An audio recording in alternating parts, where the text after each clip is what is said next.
In God's time, you will bloom. Last weekend, we went to Hamilton Gardens. Ang ganda dun, nakakamangha. Bonding time din with the family. Tapos may nakita ako, nakalagay Rose Garden.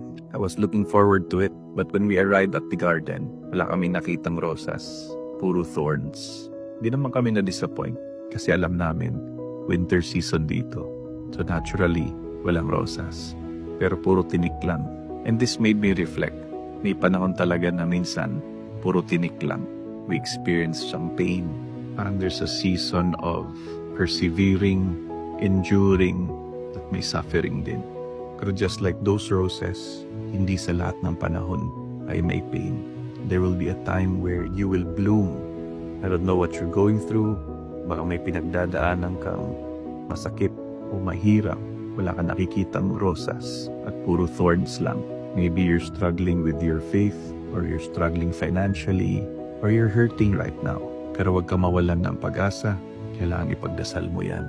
And endure in prayer. Kailangan nang maging faithful tayo. Faithful in moving forward kahit mahirap. Faithful in praying. And faithful in doing your best. Kasi sa tamang panahon, in God's time, you will bloom.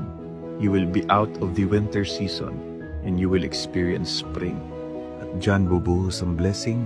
At dahil na-experience mo yung pain, magkakaroon ka rin ng malasakit para sa mga may mahirap na pinagdadaanan. Your pain will become your purpose, and your mess will become your mission. My prayer for you is that maging faithful ka lang at tuloy-tuloy lang ang pagkayod and bloom where you're planted.